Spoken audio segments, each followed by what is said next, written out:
Hello दोस्तों, स्वागत है आप सभी का आपके अपने चैनल पीएस क्लासेस पर। और मैं हूं अजय। नाइन्थ क्लास साइंस का चैप्टर 2 जिसका नाम है cell, the building block of life, बहुत ही इंपॉर्टेंट और स्कोरिंग चैप्टर है। तो अच्छे से इसे समझिएगा और मैं कोशिश करूंगा कि आपको बहुत ही अच्छे और इजी तरीके से चैप्टर को समझाऊं।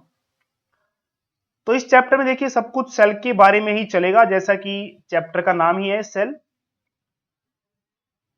तो धरती पर लाइफ आई कैसे? स्टार्टिंग में देखिए माना जाता है कि डायरेक्टली इंसान नहीं बना। स्टार्टिंग में जो लाइफ बनी वो एक सेल से स्टार्ट हुई, फिर धीरे धीरे टाइम बीतता गया और धीरे धीरे फिर नए तरह के ऑर्गेनिजम्स बनते गए। तो साइंटिस्ट ये मानते हैं कि लाइफ ना सबसे पहले कहां ओरिजिनेट हुई। सबसे पहले लाइफ का ओरिजिन हुआ पानी में, यानी कि जीव सबसे पहले कहां पर आए? पानी में, धरती पर नहीं। पहले जो भी ऑर्गेनिजम्स थे पानी में ही बने, पानी में ही। स्मॉल वाटर पूल्स या बिग वाटर पूल्स, कहां पर लाइफ सबसे पहले आई? बिग वाटर पूल्स मतलब जैसे समुद्र वगैरह हो गए। तो काफी सारे साइंटिस्ट ये मानते हैं कि लाइफ जो है ना छोटे वाटर पूल्स में, जिनका एनवायरमेंटल कंडीशन चेंज होता रहता है, वहां पर स्टार्ट हुई, ना कि बड़े बड़े समुद्र में। और जो स्मॉल वाटर पूल्स की हम बात कर रहे हैं, छोटे छोटे वाटर पूल्स, इनमें एक एग्जांपल हमारे पास है हॉट स्प्रिंग्स का। अब हॉट स्प्रिंग्स क्या होते हैं? हॉट स्प्रिंग्स का मतलब, हॉट मींस गर्म, स्प्रिंग मतलब झरने, तो गर्म झरने। अब हॉट स्प्रिंग्स ऐसा नहीं कि उसी समय थे, आज भी हैं। जैसे कि इंडिया में लद्दाख में पूगा वैली में आपको हॉट स्प्रिंग्स देखने को मिल जाएंगे। और ये हॉट स्प्रिंग्स, जैसे कि इसके नाम से पता लग रहा है, ये गर्म झरने, यहाँ का पानी गर्म होता है। क्यों होता है? क्योंकि जमीन जो है, जमीन की गर्मी जियोथर्मल एनर्जी की वजह से। हमें हॉट स्प्रिंग्स क्यों पढ़ रहे हैं हम? क्योंकि स्टार्टिंग में जब लाइफ धरती पर आई, तो कब आई? आज से करीब 3.5 बिलियन ईयर्स अगो के आसपास। एग्जैक्ट डेट किसी को नहीं पता है, लेकिन मानते हैं कि आज से करीब 3.5 बिलियन ईयर्स अगो जब लाइफ धरती पर आई, तो उस समय एनवायरमेंटल कंडीशंस कैसी थी? बहुत ज्यादा गर्मी हुआ करती थी, 100 डिग्री के आसपास तक टेम्परेचर हुआ करता था। तो इन हॉट स्प्रिंग्स का टेम्परेचर जो है 100 डिग्री के आसपास है, अभी भी है। भले से लद्दाख में बहुत ठंड पड़ती है, लेकिन जो वहां के हॉट स्प्रिंग्स हैं उनका टेम्परेचर 100 डिग्री के आसपास रहता है। और इन हॉट स्प्रिंग्स में ना बैक्टीरिया पाए गए हैं, और ये बैक्टीरिया इन हीट वाली कंडीशंस में, यानी कि इन गर्म जगहों में रहना पसंद करते हैं, तभी ये इन हॉट स्प्रिंग्स में पाए जाते हैं। तो जो हीट में रहना पसंद करेगा उसे थर्मोफाइल कहा जाएगा। थर्मो मतलब हीट, फाइल मतलब पसंद करना। तो हीट को पसंद करने वाले बैक्टीरिया इन हॉट स्प्रिंग्स में मिले। ठीक है, यानी कि ये बैक्टीरिया पुराने समय में जब स्टार्टिंग में लाइफ बनी या स्टार्टिंग में ऑर्गेनिजम्स बने, तो उस समय ये जो बैक्टीरिया हैं आए होंगे या फिर बने होंगे। और अभी भी हॉट स्प्रिंग्स में ऐसे बैक्टीरिया पाए जा रहे हैं। और ये बैक्टीरिया देखिए, जो आपको ये दिख रहा है ना, ये सिर्फ और सिर्फ एक ही सेल का मिलके बना है। ये सिर्फ एक सेल है, इसीलिए बैक्टीरिया को यूनिसेलुलर ऑर्गेनिजम्स कहते हैं। Uni means one.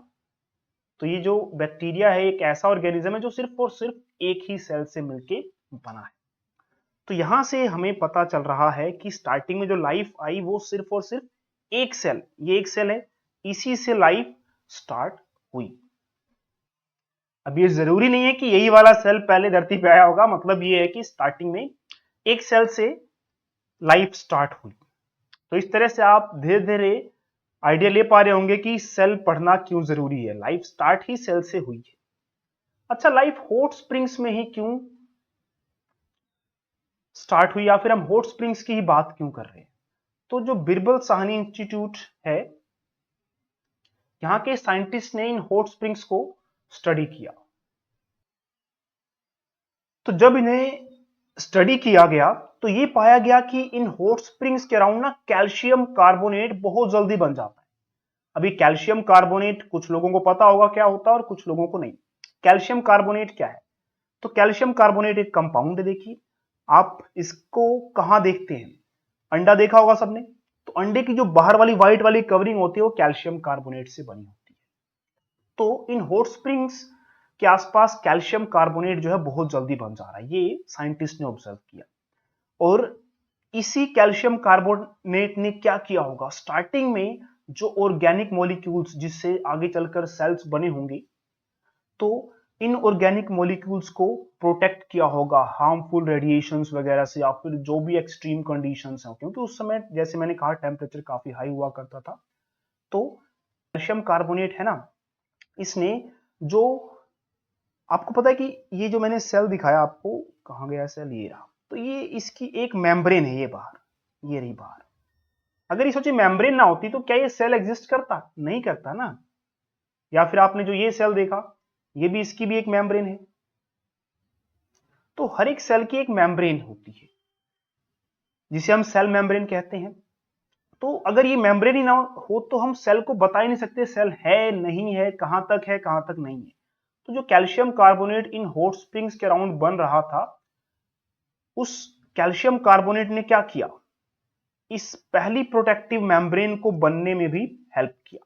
तो इस तरह से सेल के बनने में कैल्शियम कार्बोनेट का आप देख सकते हैं काफी इंपॉर्टेंट रोल है।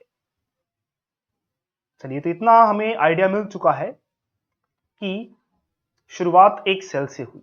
तो इसीलिए हम कह सकते हैं कि सेल क्या है, बेसिक लेवल है, बुनियादी लेवल है, ठीक है, बेस है। जैसे आपको इंग्लिश सीखनी है तो पहले एबीसीडी आपको आनी चाहिए ना, तो एबीसीडी सीखना आपका बेस रहता है, क्योंकि एबीसीडी आएगी तभी आप आगे जो भी इंग्लिश के वर्ड्स हैं, सेंटेंसेस है, वो सब बना पाएंगे।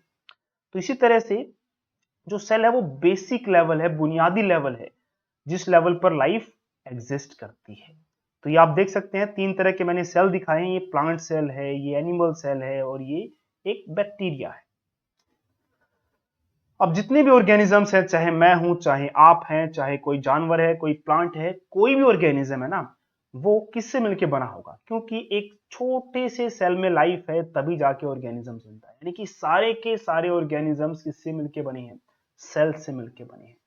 अब कुछ ऑर्गेनिजम्स हैं जो सिर्फ और सिर्फ एक ही सेल से मिलकर बने होते हैं, तो उन्हें क्या बोलेंगे, unicellular organism. Uni means one cell से बना हुआ ऑर्गेनिज्म। एग्जाम्पल इसका बैक्टीरिया और ईस्ट। तो बैक्टीरिया का ये रहा एग्जाम्पल, देखिए ये सिर्फ और सिर्फ एक ही सेल से मिलकर बना होता है। जैसे मैंने कहा ये एनिमल सेल है, अब ये एनिमल सेल है, हमारे अंदर ऐसे सेल्स पाए जाते हैं। अब ये सिर्फ एक सेल है, तो हम सिर्फ इस एक सेल से मिलके पूरी बॉडी नहीं बन गई है, ऐसे बहुत सारे सेल्स, मिलियंस ऑफ सेल्स जो हैं वो मिलकर हमारी बॉडी को बना रहे हैं। ऐसे ही प्लांट है, ये प्लांट का एक सेल है सिर्फ, तो प्लांट सिर्फ इसी से नहीं कंप्लीट हो गया है, ऐसे बहुत सारे सेल्स मिलकर प्लांट को बना रहे हैं। हाँ, ये जो एनिमल सेल मैंने बनाया है, ये जो आपको दिख रहा है, मैंने नहीं बनाया, मतलब ये एनिमल सेल है।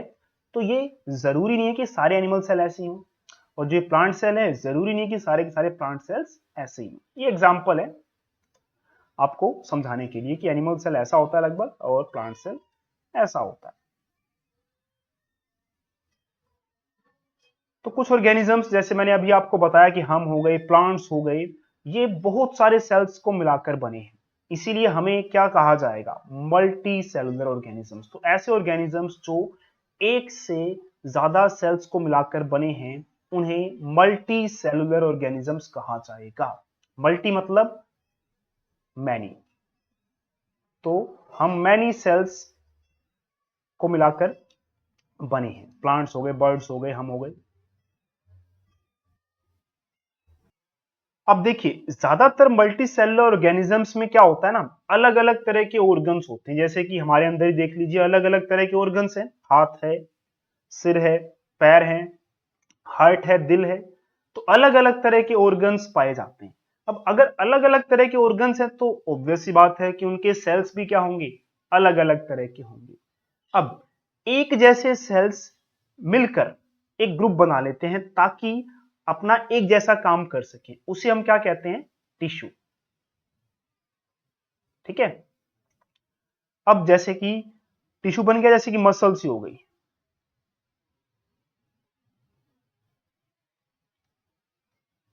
तो ये टिश्यू बन गया। ऐसे ही बोन्स हो गई, ये भी एक टिश्यू हो गया। अब अलग अलग तरह के टिश्यू मिलकर क्या बनाएंगे, ऑर्गन्स। जैसे हमारा हाथ बन गया ना, इसमें हड्डी भी है, मसल्स भी हैं, अब ऑर्गन बन गया एक। ऐसे ही ऑर्गन्स मिलकर क्या बनाते हैं, ऑर्गन सिस्टम।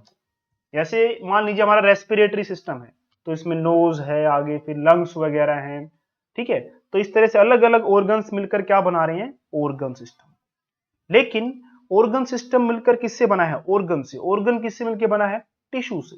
और टिश्यू किससे मिलकर बना है, सेल से। यानी कि सेल ही तो फंडामेंटल, बुनियादी, बेसिक यूनिट है, ठीक है, किसी चीज को बनाने का यूनिट। टिश्यू को कौन बना रहा है, सेल। ऐसे ही काम करने की बात करें, फंक्शन, सेल अपना काम कर रहे हैं तभी जाके टिश्यू अपना काम कर पा रहा है ना, तभी जाके ऑर्गन अपना काम कर पा रहा है। तो इसीलिए कहा जाता है कि सेल जो है वो फंडामेंटल है, सबसे बुनियादी यूनिट है, ठीक है। स्ट्रक्चर को बनाने की बात हो चाहे फंक्शन की बनाने की बात हो, और ये सभी लिविंग ऑर्गेनिजम्स में ही फंडामेंटल यूनिट रहेगा, चाहे मैं हूं, चाहे कोई भी हो, चाहे छोटा सा एक बैक्टीरिया भी क्यों ना हो। तो ये था इस चैप्टर का इंट्रोडक्शन वाला पार्ट। आई होप आपको जो भी आज बताया गया, समझाया गया, समझ में आ गया होगा। तो बहुत जल्द मिलेंगे हम नेक्स्ट पार्ट में। और वीडियो अच्छी लगी हो तो लाइक जरूर करें, और चैनल पर नए हो तो सब्सक्राइब करना ना भूलिएगा। और हाँ, अगर कुछ भी आपको लगता है कि समझ नहीं आया, या फिर जो भी या जिस भी तरीके से आपको समझाया जा रहा है उसमें कुछ चेंजेस की जरूरत है, तो आप कमेंट करके हमें जरूर बताएं।